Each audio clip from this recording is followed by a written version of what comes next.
Coach Mariola, defensive duels. First things first, how you guys doing today? Good. Scrapping along. You got nice little tournament. A lot of good wrestling. got kids here today. Who's wrestling for you guys here today? What brings you here? Yeah, so we got the Warrior Wrestling Club here, and my son and a few of his buddies are wrestling. Did you guys just wrestle West Shore? Correct. Yep.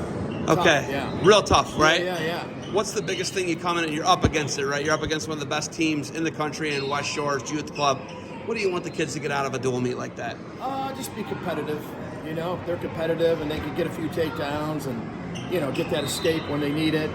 Just winning. I guess the little victories. You know what I mean? You guys host the toughest tournament in the country in the Walsh Ironman. That's your program, and I don't think it can get tougher, and it does. A lot of great wrestling. And you got to be on, like certain times of the year, it's early in the year. So some people are peaking at that time and some people aren't, you know what I mean? But it's real tough, yeah. Great wrestling. Boots placed last year, didn't he? Yeah, he placed last year. Not this year? No, I think he was up a weight. He wasn't really ready, you know what I mean? Again, he wasn't near peaking, but yeah, he did place last year. Like last year he went 38. Last week, rather, this past week, he was 38, but he wrestled 44 there, so yeah, he wasn't peaking at that time, you know what I mean? Not the tournament to be at the wrong weight for. Correct. I'm sure you had a conversation about the that. good guys were at their normal weight, and they were ready. Well, some guys go down for Ironman, right, then up for their state. Right. That's what a lot of guys do. Right. It's wild. Yeah, you got to be, on all cylinders, you know what I mean? You got to be ready, so...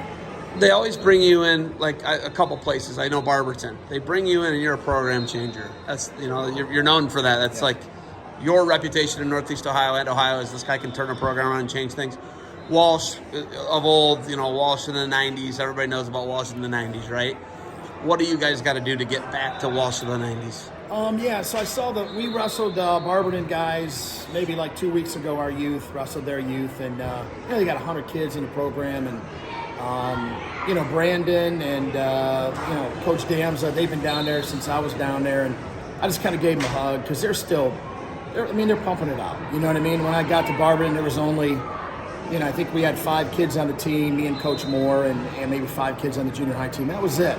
So, it took a long time to build up, but we helped a lot of kids, and they're still doing it. So I'm real happy with the way that's going. So, yeah, I might have bit off more than I could chew. So a lot of places I was at, even Nordonia, and they won a state title. I think they had, 50-some points, and then when we took second to state, we had 4 guys in the finals. We had 100-some points. I think it was a Division I record at the time, but I might have bit off more than I could chew here, So, I think Walsh won. I got it on the shirts. I can't remember, but they won 94, 93, 94, 95, 96, 97. They won 9 state titles, and I think they won 4 national titles. You don't think you can get back to winning? I'm too old. If I was younger, How old are you? I'm 57. So you and Mark Coleman are the same age, right? Mark Coleman. You guys bumped heads a lot, right? Yeah, I'm probably the only guy that's beat him. Well, I teched him and pinned him. So the year that he won a national title, I pinned him. And the year that he took 4th in the country, I followed him in the Ohio Open. So really? I'm the only guy that's done that. Yeah. An Ohio guy? I'm the only guy in the world that's done that. Yeah. No one's done that. You're Sparty, right? Yeah. So you're Michigan State. Yep. Northeast Ohio guys. I was just looking at a picture the other day. I did not know Pat Milkovich and Tom won the same year. Yeah. I didn't know that. And Pat is still today the youngest guy to ever win a national title, walk-on freshman at 18 years old. He's the youngest guy ever to win a national title. I believe still to this day. That's amazing. He was in the finals 4 times. Great coach. Yes. When I had him, I did great. Great. He's a great coach. Pat Milkovich's a great coach. I still stay in touch with him. Boots is going to go to Michigan State, so we went down there for a visit. First time I was at Michigan State in 32 years. And really? Yeah, I haven't. Yeah, when we got a different coaching change down there, it was kind of a bad experience for me.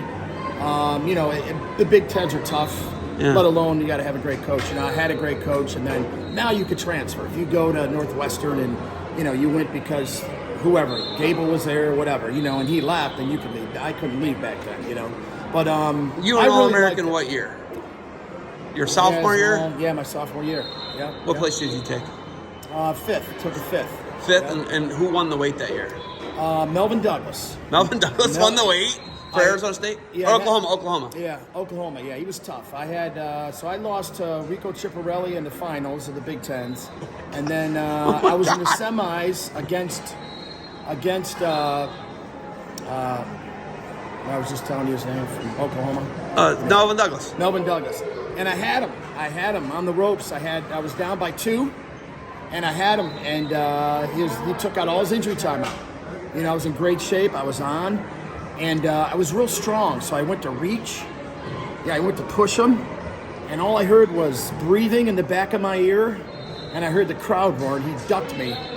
His sweet duck. He disappeared. You know? Yeah, he was behind me. You know what I mean? So I tried to do something. I got, I don't know. I tried an elevator, got caught on my back, and I think I lost like 9 or 10-2, but it was 4-2 with 30 seconds left, and he was fading. He was fading. He took out all his injury time out. He had none left. He kind of baited you a little bit. It sounds like. Yeah, maybe. Because you're pushing. Yeah. And those guys weren't ready. They weren't like that. My coach Melkovich, I see him, and I kind of. I bust my guy. I don't care. Bust Go. his balls a little bit. You Yeah. know, like, why didn't you tell me you had the best duck in the damn nation? You know what I mean? Like, and I just pushed him, because he's like, go get him, and man, it was a sweet duck. You know what I mean? He had got me. He got me. Man, so you say you're 57, right? 57. Right, and you say earlier you that turned Barberton around, or don't any of these other programs. Yeah. How much longer can you do it then? Not too much longer. How's your body? My body's good. I quit wrestling probably. I used to train with Adam Kogar at Barberton, and when I was 48, and then I hurt my back. I got a bad back. I got like 5 herniated discs, 4 bulging discs in my back, so I can't wrestle and drill no more. But You look good. well, yeah, I quit lifting, and then once the state tournament's over in wrestling, I lift all summer till wrestling. When wrestling starts, I just don't have a lot of time.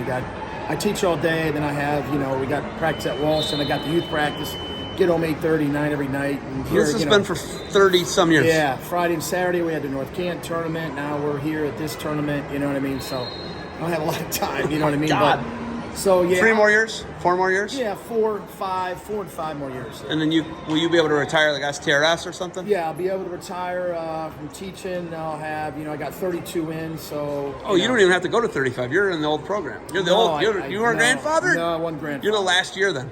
Yeah, so I got to go, 4 more years of teaching, and then I'll coach. I'll go 4 more years, 5 more years, coaching wise. You know what I mean, and see how I feel. If I'm not, now that I don't have to teach all day, maybe it'll, it's just a lot of work. But a lot of coaches do it. My dad's done it for millions of years. Graham Cogill's done it for a million of years. There's a lot of guys out there. Tony DiGiovanni did it forever. Jamie Yeah. Milkovich did it forever. I mean, Those and that's guys the big change in Northeast Ohio, and that's why there's kind of been Northeast Ohio isn't what it used to be.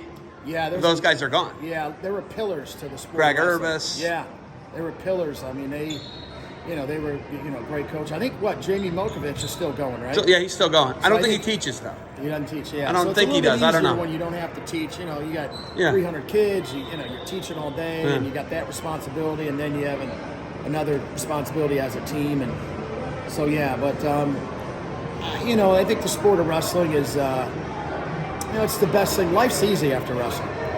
Life's easy after wrestling. So I think it teaches you so much. You know what I mean? It's tough.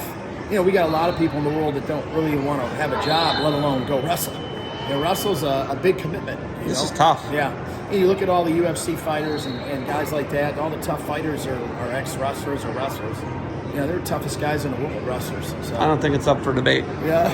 It's not up for debate Yeah. for me. Oh, yeah. There's no debate. Absolutely. Coach Mariola, thank you for the time. You got anything else for me?